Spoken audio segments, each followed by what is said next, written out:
Okay, I'll call the meeting to order. Morning, everybody. So welcome to this meeting of the Executive Committee of the Buckinghamshire Milton Keynes Fire Authority. It's being recorded and will be uploaded to the YouTube channel. We got anybody coming on screen? Sorry, I just noticed there isn't. No, okay. So first item is apologies for absence. None, Chairman. Thank you. Item number 2, minutes. Are there any questions as to accuracy on the minutes? Take that as no. Members happy for me to sign? Thank you. Moving on to matters arising from the previous meeting. So we had EX24, which was late urgent item HMI CFRS 2023-25 revisit update.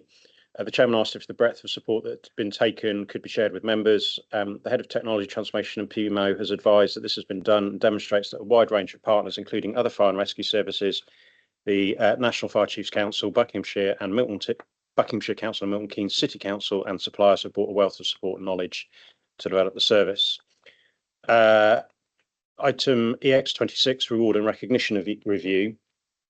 So the chairman had asked if officers could look at the timeline to bring it forward to do it faster. The reason being that it would be going to the annual meeting in June for new members, and I'd asked if it could be brought to an earlier meeting in April and May.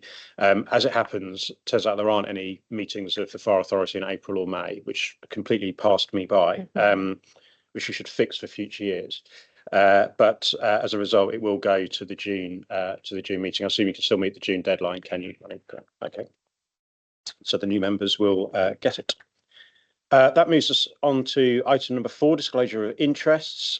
Before I ask if members have any disclosable pecuniary interests, I should clarify that neither discussing or approving the scheme of allowances nor discussing or approving the precept gives rise to a disclosable pecuniary interest. On that basis, are there any other interests that members want to declare? So that's a no, thank you. Moves us on to item number 5, questions. None, Chairman. Thank you. And then we move into the substantive business. So item number 6 is the medium-term financial plan 2025-26 to 2029-30. Councillor Walsh. Thank you, Chairman, and apologies to members and officers in advance. This is going to be a little bit of the macho this morning, as we have quite a lot of finance things to get through. Agenda item 6 is the recommendation and report from the Chief Finance Officer and a recommendation seeking approval for submission to the authority for the rise in the council tax precept equivalent of 10 pence a week or £5 per year as agreed by the referendum principles, and to note the capital programme. And I'm sure Mark or Asif will want to go through the granular detail, but I'd just like to pull 1 or 2 things out from this. When you look at the capital programme, it's remarkable where we are in comparison to a few years ago, that we are now looking at a multi-million pound capital investment programme in our estate and our operational assets. And I think that is testament to prudent financial management, and everybody here deserves to be congratulated for that. And the second point that I want to make out, because whilst it looks like on the revised appendices that this is a significant improvement on the forecast. Talking about national insurance grant, it's been confirmed at being £250,000 rather than the £150,000 that we had been forecast. But I think it's important, not just for members, but for any members of the public or any of our employees watching this morning's meeting, the total cost by the new government of national insurance to this authority is in excess of £500,000 a year. You may have seen publicly, the perception is that actually all public sector are being fully reimbursed for this employer's national insurance cost. We're not. We're losing £250,000 next year because of something that we were promised would be fully reimbursed that is not going to be reimbursed. And £250,000 is real money. And I just think it's very important that everybody is aware, just because the government said that this was going to be fully funded, it has not been fully funded. And I think that is something that we need to take up with our members of parliament going forward, that we have had to endure an additional cost thanks to this new government. But that's just the points I wanted to make. I'll hand over to Mark and Asif to do the granular detail. Thank you. Good morning, members. Thank you for that update, Councillor Walsh. The MTFP report and the revised Appendix A, you've got in front of you. Apologies that revised Appendix A has come in today. Just to kind of give you a bit of background to that, we don't get our NMDR figures until the 31st of January. And actually, we received a signed copy from one of the authorities yesterday as well. So it was kind of working into it yesterday and trying to finalise it and trying to get them out to you guys as soon as possible. So I do apologise that you've received it so late in the day. So we have got the revised appendices and I'll hopefully talk through that this morning. Key points I wanted to bring to your attention. The service adopted a zero-based budget process throughout this year and reviewed all budget lines. As part of the monitoring reports, we have identified underspends in 24-25, which we have incorporated into our savings as part of the budget that we are presenting today. These relate to bank reductions and making sure the establishment is accurately reflecting the actual posts we have in place. Fire services have been given the flexibility to increase precept by £5, and this has been incorporated into recommendation 1. In terms of grants, we will no longer receive services grant and minimum funding guarantee, which equates to just under 600k. And we also believe the airwave grant is also reducing by another 60k this year.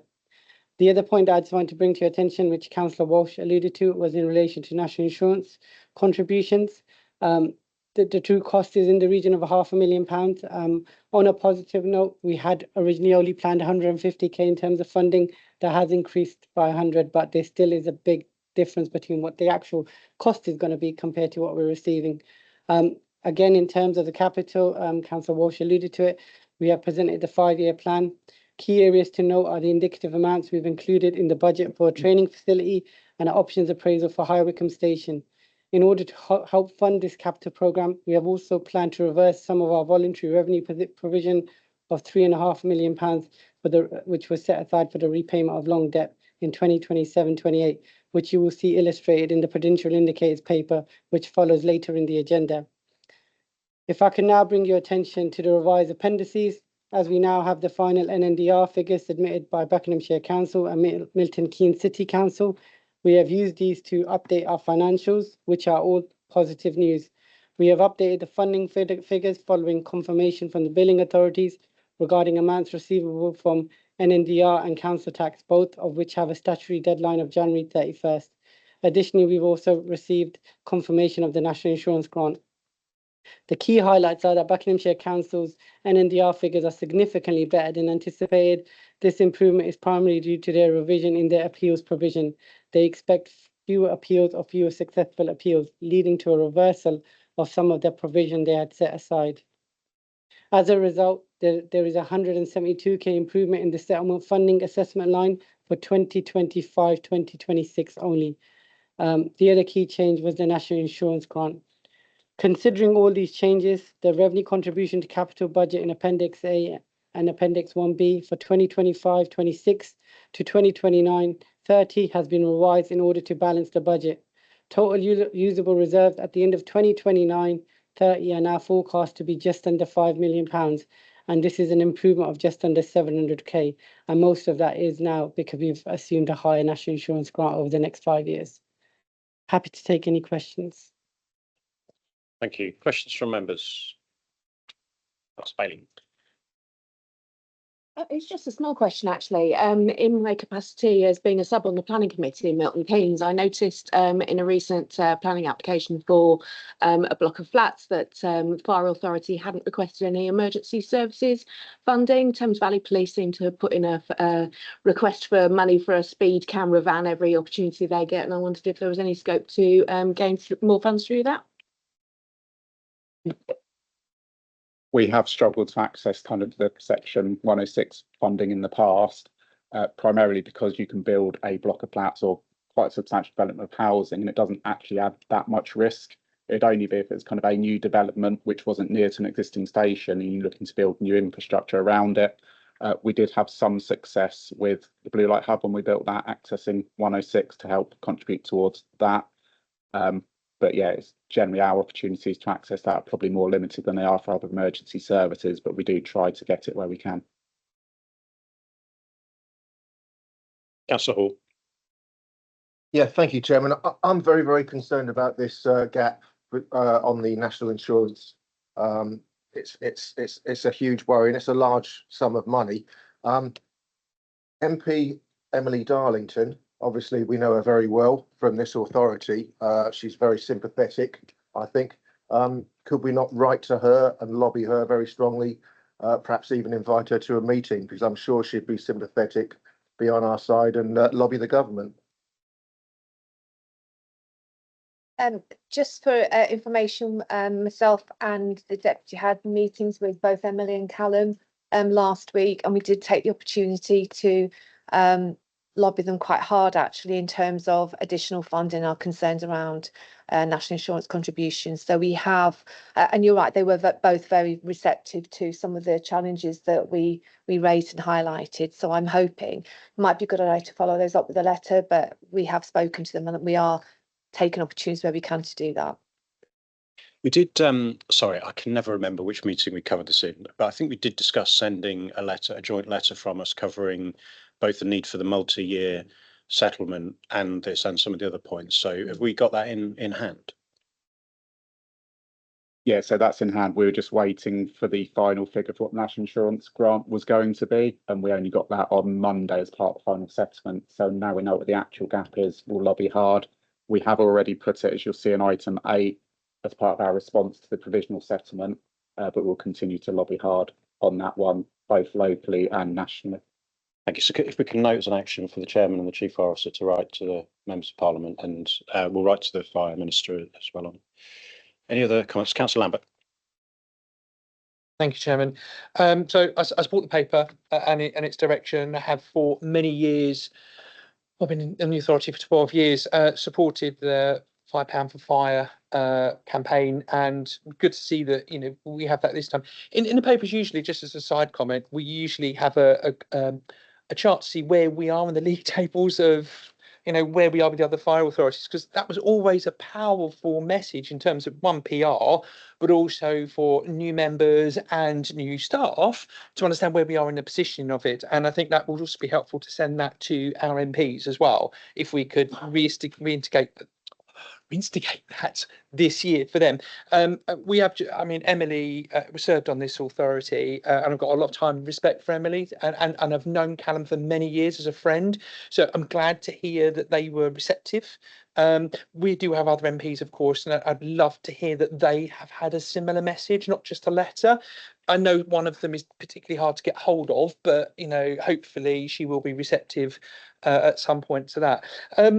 On this precept, it's really worth mentioning that I have some sympathy for what my colleagues have said across the room about concerns over national insurance and where that's leading public sector in particular. We shouldn't also forget that parish and town councils, for example, are also precepting. They get no support whatsoever, and yet they do deliver some real core, intimate community services.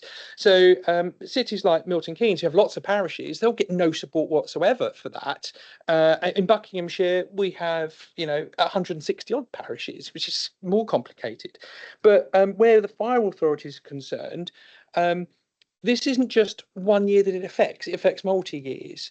And so it's really important that we keep up the pressure, saying it's not just NI this year, it has a tail, and that tail lasts for many years, sometimes decades.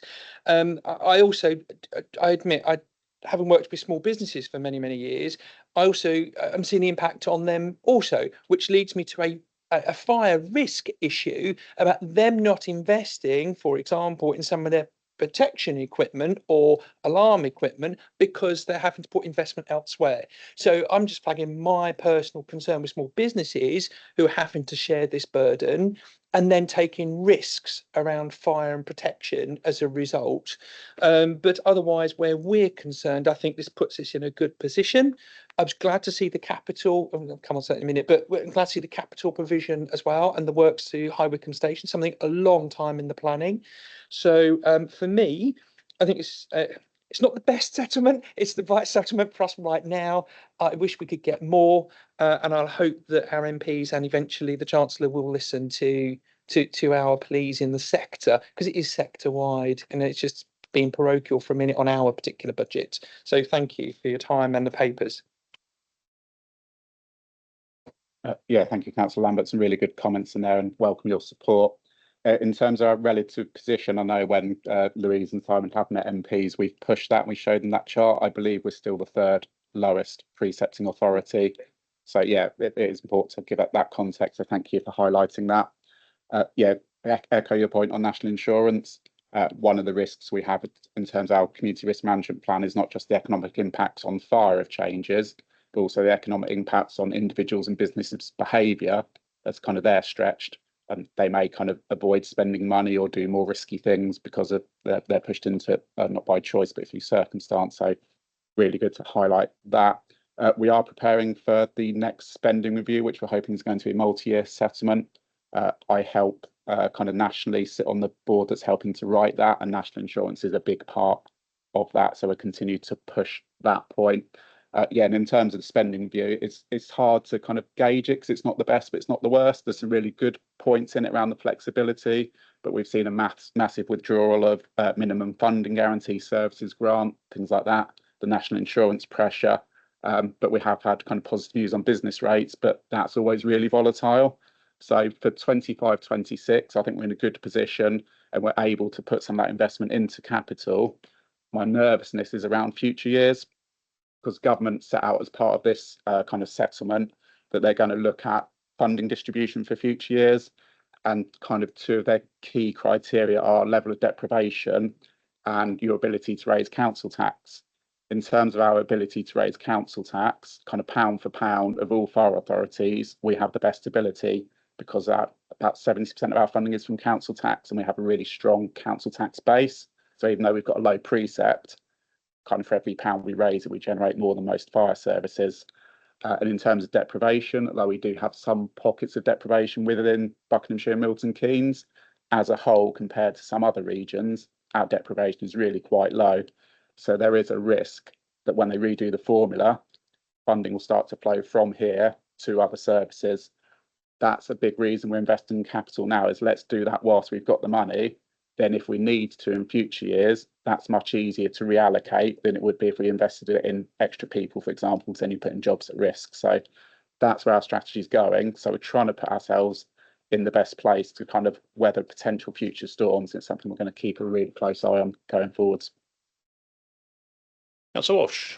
Thank you, Chairman. Yeah, following on from Councillor Lambert's points, I completely agree. When you look at this new government in terms of how they're going to allocate resources, Buckinghamshire Council have already lost in this year alone £6 million because of alleged lack of deprivation. But what I say, what really worries me for the whole of the ceremonial county of Buckinghamshire and the city of Milton Keynes and Buckinghamshire Council as unitary authorities is this government does not get rural. And we are a very rural area that requires a lot of additional resources, especially regarding to travelling distances for fires and preventions and RTCs. And when we speak to our members of parliament, we do need to emphasise the rurality of this area. Thank you. Any more comments before I just do a quick for myself? So just a couple of things. So firstly, as ever, thank you to officers for pulling this together. I know it's you're always up against the wire because the inputs take to the last minute to come in. So really appreciate that. And I think one of the bits of work that we probably haven't reflected on enough in the discussion is the zero-based budgeting and how that's driven out the efficiencies that it has. And that isn't an insignificant amount of work. And I certainly, I think I speak for all members when I say I really appreciate you doing that, because we have to. One of the reasons why I think we've got ourselves into a financially prudent place over the last few years is because we've been really focused on those efficiencies, and I think that that's important to just note. One of the so just on the national insurance element, I do think it's important to understand, and this is particularly why it's relevant for a fire service, is that it's not so much the increase in the national insurance rate, it's the threshold change that drives the impact, which obviously means that roles, particularly firefighter roles, get significantly more expensive for us as a result. So I think one of the bits of work that would just be helpful is, doesn't necessarily need to feed into the budget, but I certainly would welcome just understanding what we think that might do to our ability to within the service. Because I certainly know in the private sector world, it is putting significant strain on those high volume role type organizations rather than sort of software businesses with 10 people on big salaries. So I think the risk is we look at the big number, we don't look at actually what it's driving in terms of the operational challenge for us. So that was one element. The second one, it's slightly under, again, we've undernoted it, but obviously we fought really hard to retain the urban search and rescue funding. I know that we still, although I think we've had informal indication, we still haven't had formal notification. Can I just check we still definitely haven't had that. Okay, I think we need to include that in the letter because that is obviously certainty that we need to get from this government. And obviously we've built into the budget an assumption that it's going to carry on. I suppose my sort of final comment looks back to the efficiency. I also welcome the capital plan. I think again a really good discipline for us is to keep challenging ourselves around on the business case where that capital investment is driving efficiency and productivity that feeds back through. Because again, I think that's been one of the really big bits of progress over the last few years. And I think the investment we've put in the transformation agenda, let's keep hardwiring it into the efficiency. Okay, so thank you again for the proposal. So sorry, yeah, go on. Yep. Yeah, thank you. So in terms of the efficiencies, yeah, thank you for highlighting that. As part of our kind of Home Office obligations, we have to do an annual efficiency and productivity plan. So that'll get highlighted in that. So it'll be really good to celebrate all the kind of work that's gone on there. Some really good efficiencies and investments generated through that. In terms of the NI, yeah, the threshold is a really important point. The biggest impact where the threshold changes is for the on-call staff, because generally they're kind of on the retainer, and where there's less call outs, that's where it has the biggest kind of percentage increase relatively, as well as the on-call retainer also increased by 50% from the 1st of January this year through the national agreement. So we are looking around kind of making sure we're making that most of the on-call establishment, keeping up momentum around recruitment there, which is really important because they play a really important role in the service. In terms of the formal notification around USAR, we're due to get what the Home Office call a mega grant letter, which covers all the, it sounds impressive. It refers to the fact it covers all the grants rather than the quantum, I think, as mega. But that's been delayed because there's been a very recent judgment around the Competition and Markets Authority around the airwave. So they're just updating it to incorporate that and the impacts on filing grant, etc. So we should receive that before the beginning of the year, but we'll keep up the pressure on that. Thank you. Look forward to seeing the mega grant come through. So just actually the point you just made on call again, I think is part of the reason why I make the point. That's a really significant piece of understanding that we need to have as part of the on-call review. But again, I think let's make sure we bring that out in the letter that we send. Councillor Lambert. It's just on that point, Chairman, I'm wondering whether to add in, as we write to these MPs and explain to them, explain our journey for our staffing numbers, and to get us to what we for so long, we were the first authority to take apprentices and to bring them into whole-time fight. We were the first one nationally. That's a great record. And that's how we replenished our workforce. And then once we got the preset flexibility, our numbers grew. So put that in absolute stuff with money, we can actually make our Buckinghamshire ceremonial, Buckinghamshire Milton Keynes safe, and meet our obligations under our old language IRMP and a HMI inspections regimes. It's really important messaging because they don't always know all that detail. Similarly with on-call, that's a national issue, trying to recruit on-call, as we know, but we've been quite successful, albeit in smaller locations and in numbers than we'd hope. But we have a mothballed station, for example, that requires on-call, which we can't recruit for. I can't call it mothballed, but that's the word I've just used. I apologise. But so there is this challenge that I think they need to get under the skin of very simply, and let's just keep hammering them with that message. Sorry, Chairman, that was just to add to your comment there. Thank you very much. Okay, we are required to make some recommendations to go to the full authority next week. So the first recommendation is that the report and statement of the Chief Finance Officer, see Section 8 of Annex A, be noted. Is there anything you want to add to that? I should have asked Mark. No, I think that's fairly self-explanatory. Thank you. Thank you. Item number B, a council tax precept of £84.46 for a Band D equivalent property equal to an increase of approximately 10 pence per week, and the revenue budget as set out in Appendix 1 be approved, and the capital programme as set out in Appendix 2 be approved. Members happy to do so? Thank you. That moves us on to item number 7, as ever, my favourite item, the Prudential Code, Prudential Indicators and Minimum Revenue Provision. Councillor Walsh. I'm not going to lie, Chairman, I'm going to hand straight over to this one. Thank you. Good morning, members and officers. Today I'll be presenting you with the Prudential Code, Prudential Indicators and Minimum Revenue Provision for 25-26.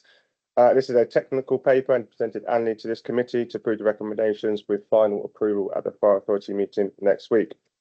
The Prudential Code It was established to ensure the capital investment plans are affordable, prudent and sustainable, and the Treasury management decisions are taken in accordance with good professional practice. The potential indicators presented here demonstrate that the current plans for capital investments meet that criteria and present an acceptable risk to the authority.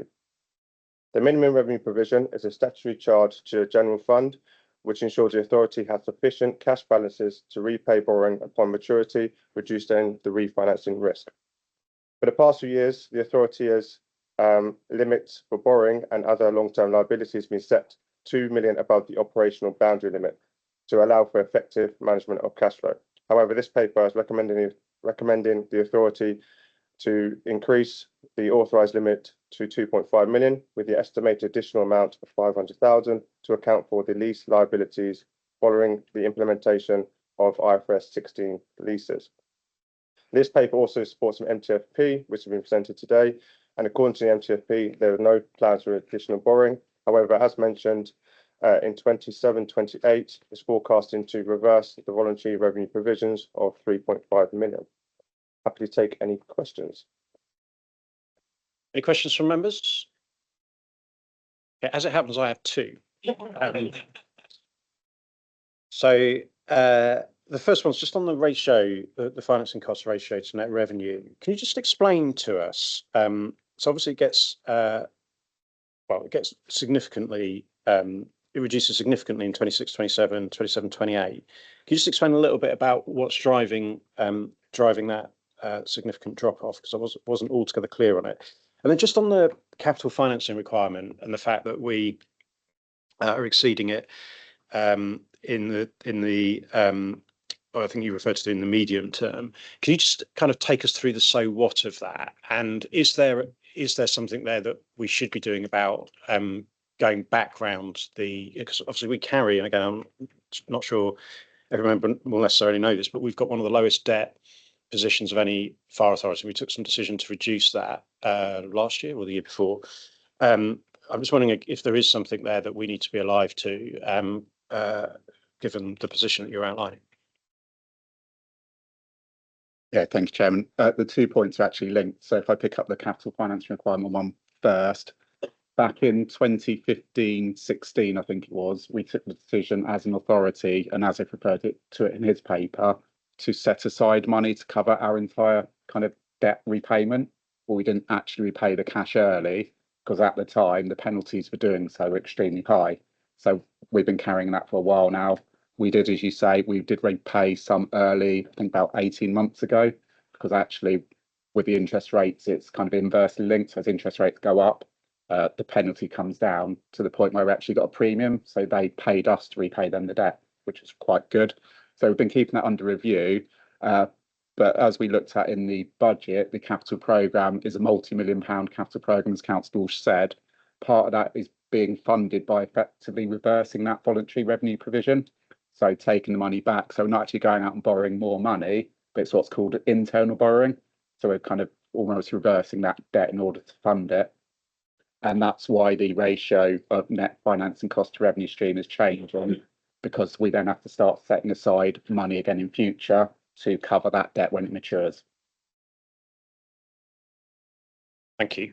Okay, I'll take the no other questions, in which case we are being asked to again recommend for submission to the Fire Authority next week. Firstly, the prudential indicators for 25-26, and secondly, the minimum revenue provision policy statement. We're happy to do so. Thank you.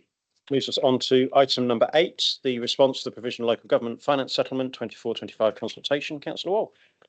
Thank you, Chairman. As you see that this paper is for noting, and the letter from the Chief Fire Officer, the content provided by Mark was signed off by yourself as Chairman and myself as lead member. But if any members have any questions on the content, happy to take them. Thank you. Any comments, questions? Do wonder sometimes with these consultations, they take a lot of work to complete, and I wonder how much they're read. But anyway, yeah, we have had some joy in the past in terms of changing stuff between provisional settlement and final settlement, but on this occasion it wasn't one of them, unfortunately. We tried. Okay, happy to note. Thank you. Moves us on to item number 9, the budget monitoring report for April 24 to December 24. Councillor Walsh. Thanks, Chairman. Yes, and again, I will try not to steal all of Asif's key lines. I'll keep it brief to the point. But again, more good news delivered by the service in conjunction with the support of the authority that, thanks to our full-time headcount being up, we continue to experience reduced bank and on-call costs, which is excellent. Financial position is in a good place. And a big credit to all of the officer team for all their hard work on the day-to-day and the granular detail in doing this. So I think from all of us members, thank you very much for your hard work. It's a great position to be in. Thank you, Councillor Walsh. I wasn't going to take too much of your time because the report itself, if you reviewed quarter 2 to quarter 3, hasn't changed significantly. There has been a slight reduction in the underspend, but that's expected throughout the year as we're kind of updating our forecast. Usually it relates to kind of employee costs because people have kind of where we've expected people to join, they've probably joined sooner than anticipated, or there's been other fluctuations in establishment. But I suppose the key message I kind of wanted to get out was what's the plan with that 773k underspend that we're currently projecting. So half of that, circa 400k, we're going to put into the general fund. Again, going back to the medium-term financial plan, you would have seen the general fund had increased from 1.6 million to 2 million. The reason being that we want our general fund to be circa 5% of our net revenue budget. So that's where we're looking to kind of allocate half of that. And the residual balance of circa 300 or whatever it is come end of the year, because we've still got another couple of months left in this financial year, we are looking to put into our revenue contributions to capital. So to increase our capital pot to fund our capital programme. Again, that's all been planned as part of our out-term projections in our reserves. Happy to take any questions. Questions from members? Councillor McLean. Thank you very much, Chairman. Thank you, Asif. And also, I reiterate what's been said about all the hard work you guys do. On the whole time establishment roadmap, which is on page 97 of our pack, we've got a significant uplift in March this year for the CC transfer intake. I wasn't quite sure what that CC intake was, if you could just explain that. But apart from that, I also note that we've talked previously about keeping the establishment at 300 or just above, and it's excellent to see that that is there. So hopefully with these numbers will remain as they are or even better. But just explanation on that, please. Thank you for your question. Sorry, can you hear me? Okay, so just in terms of the transferees that are coming in March, so organisational development ran some assessment and development centres back in December for internal and external transferees, and basically we've recruited 3 external and 2 internal to transfer over to whole-time roles. So their start date is on the 3rd of March. So those are the figures there. And obviously we've got a whole-time campaign, so that's in progress as well. Thank you very much. Thank you. Yeah, so just to add to that, thank you, Anne. Councillor Lambert mentioned earlier all the excellent work we've done around apprentices, and we've really kind of brought those on board.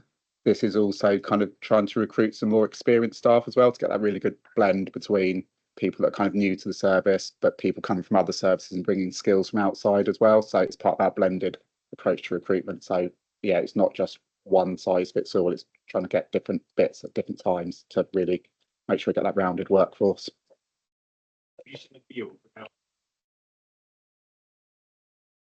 Actually, probably you're probably right, because you're probably going to answer the question. One of the reasons we entered into the journey for apprentices was because our whole-time force were reaching at a rapid rate with the cliff edge retirement age.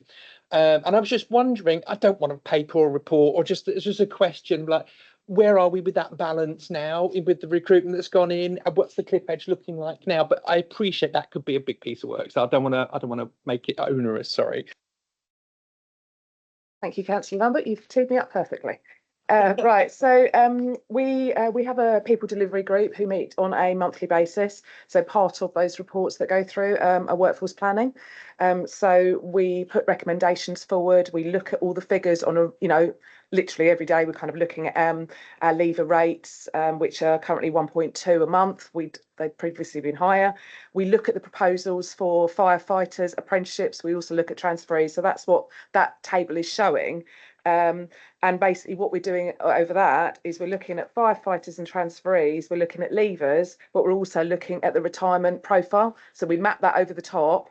And then we also look at the resourcing, actual versus budgeted, development pools, who's in the different stages there. Because as you say, yes, we're bringing a lot of apprentices in, but we need to make sure that we've got the right skills and all of that side of things as well. So stakeholders across the service are working really hard to make sure that we're reviewing it on a regular basis. So the kind of recommendations that we were looking at previously, and again, we're going to, the final decision will be made kind of in April, is looking at cohort 13, who will start in September 25. How many do we want to start then? Then the transferees, March 26. So we're basically just trying to look at how many we start. Is it 6? Is it 12? Is it 18? And what's that going to look like with the retirees, long-term sick we're looking at as well. So there's lots of work that's kind of going on there. Just as a little bit of an aside, we've currently got a whole-time recruitment campaign that's open that closes on the 16th of March, and we've got 225 applications at the minute with 238 pending. So the team are going through all of those applications at the minute to start going through that process and kind of look at the diversity and all the work that we've done on that. So hopefully that's kind of answered some of it. Yeah. Thank you. Any other? Councillor McLean. Just to come back on something that was said, Councillor Bailey and I attended the pass out parade in December of the cohort that's cohort 12 was great to see, and I was trying to work out certain things. It's very easy to work out the gender of firefighters, but it's difficult to work out the age. But there seems to be a mix of some fairly young ones and people coming from having a second career, which goes back to you've got some youngsters, some middle of the ground people, and then as Stephen said, some will go older ones not there, but they're going to be replacing those. So I think with also the transferees, it's to use a rude word, it's a very good story that we've got, and that the number of applications that are coming in is phenomenal. Great. We obviously have National Apprenticeship Week next week to celebrate as well. Just before I forget, actually, it is also just at that point worth us shortly, I think, certainly no later than April time, more clarity will emerge over the foundation apprenticeship offer, which is definitely worth us looking at, as well as another potential route. So just a couple of things from me. So firstly, I did want to pick up on the whole time establishment roadmap, which is looking very healthy. And again, I think, as I always say, having got there, staying there is the hard thing. So really good to see the progress. It'd be good just to understand whether we're seeing any, because it seems to still be running at 9.25% attrition, but are we seeing any change in the attrition rate in those numbers? Because it's quite hard to extract. And then the second thing, and forgive me, because I probably should know this, but could you just clarify what not due to be started means? And I particularly just want to understand that in relation to the 2 EDI pieces of premises work in Buckingham and Amersham, which should have started.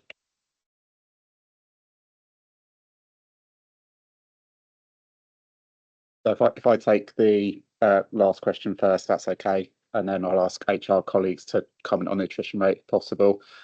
Not due to be started, it's just a virtue of timing. So this report is as at the end of December. The work was due to start January. That work at Amersham has actually been started and completed. So that one's done, and Buckingham started earlier this week, I think. We've had some really good feedback about the work that's been completed. Crews are really happy with it, so some really positive impacts there on the ED&I.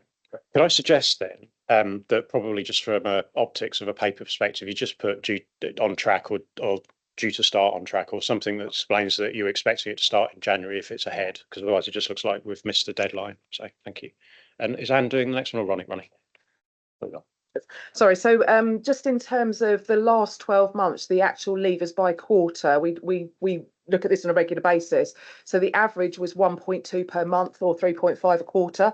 And we do look at like turnover. It's part of our KPIs. I think probably Ronnie was about to probably say something on that. So as part of the forecasting, we're looking at that all the time. Actually, originally when we were forecasting, we were looking at 3 leaving a month. Then it went down to 2. Now it's 1.2. And we're not rounding that to 1. We're looking at 1.2. So we're trying to be as specific as possible and looking at and then making sure that we adjust accordingly.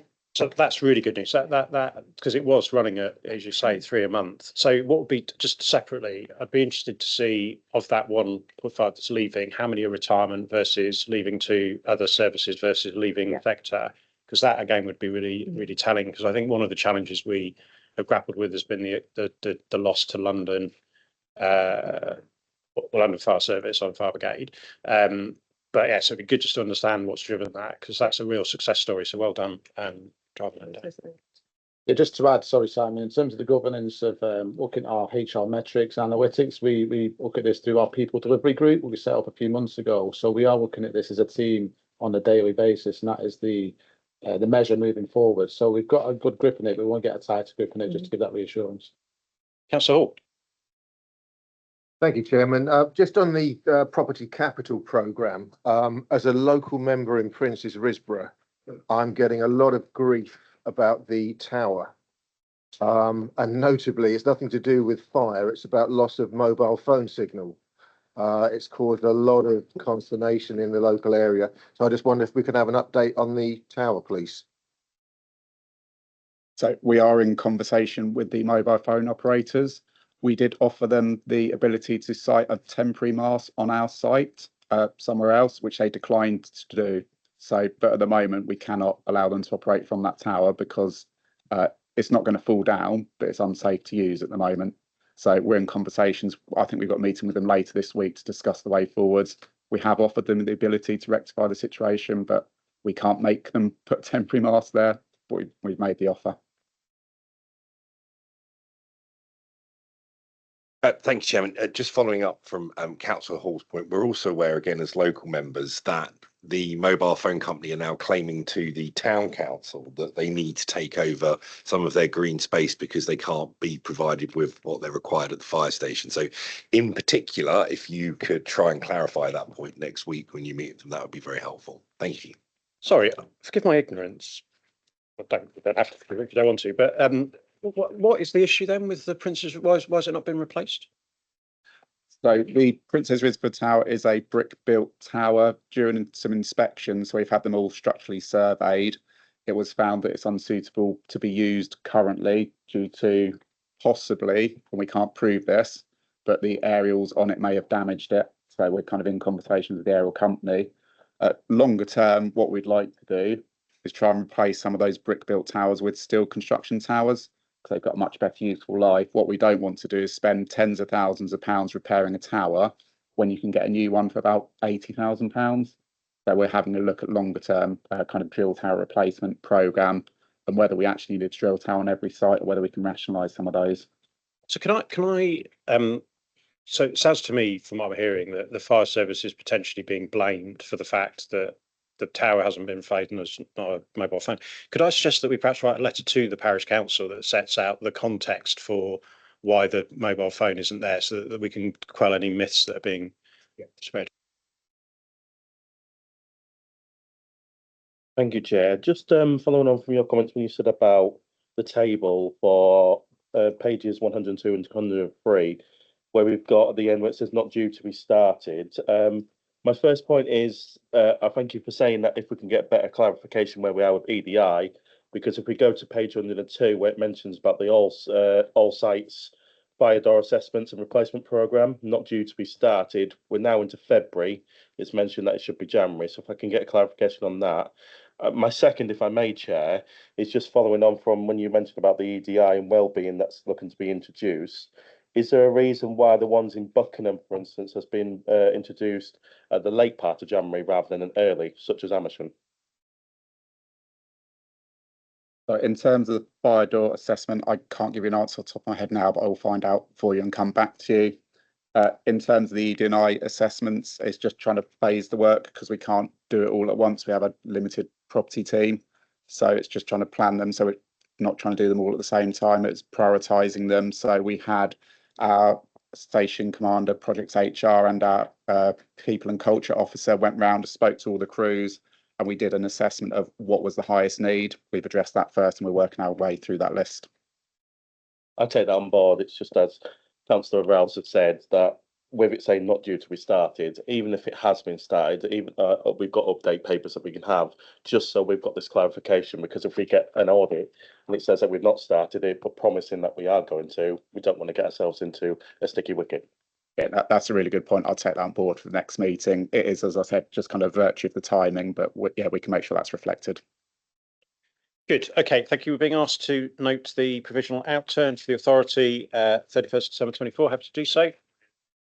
Great. That moves us on to item number 10, members' allowances. Just before I hand over to Graham Britton, obviously this is an item that members never enjoy having to discuss. We have, amongst the group leaders, discussed the approach to this paper, which is consistent with the approach to allowances for prior years, but I'll ask Graham to just introduce. Thank you, Chairman. Members, the recommendation, which is at page 105 on your agenda packs, is for the Executive Committee to recommend to the February Authority meeting that it adopts a scheme of allowances for 25-26 based on an uplift of 4%. The recommendation is based on the indexation which has been in place since 2012, with the exception of 1 year, which was 21-22, therefore aligned to the preceding year's annual pay award for employees on NJC Grey Book terms and conditions. That is to say, the majority of the authority's employees. The authority, in adopting its annual scheme of allowances, has a wide discretion and need only have regard to the recommendations of the independent remuneration panels of both Milton Keynes City Council and Buckinghamshire Council, which continue to recommend indexation aligned to those councils' employees' annual pay awards. The draft scheme for 25-26 is attached to Appendix 1, which starts at page 109 of your agenda packs, which shows the changes for illustrative purposes. Chairman, anything further to add? Any comments from members? So it's a no. So we're being asked that, to recommend to the authority to adopt the scheme for members' allowances for 25-26 as shown in draft as Appendix 1. We're happy to do so. Thank you. That moves us on to item number 11, exclusion of the public and press. To consider excluding the public and press representatives from the meeting by virtue of paragraph 1 of part 1 of Schedule 12A of the Local Government Act 1972, as the minutes contain information relating to any individual. Paragraph 3 of part 1 of Schedule 12A of the Local Government Act 1972, as the minutes contain information relating to the financial or business affairs of a person, including the authority, and on these grounds it is considered the need to keep information exempt outweighs the public interest in disclosing the information. We're happy to do so. Thank you. Chairman, may I just at this point clarify that the individual sat in the gallery is a new member of staff, and it's the well, I'd like to welcome John Harvey, who is our recently appointed professional standards investigator. Welcome, John.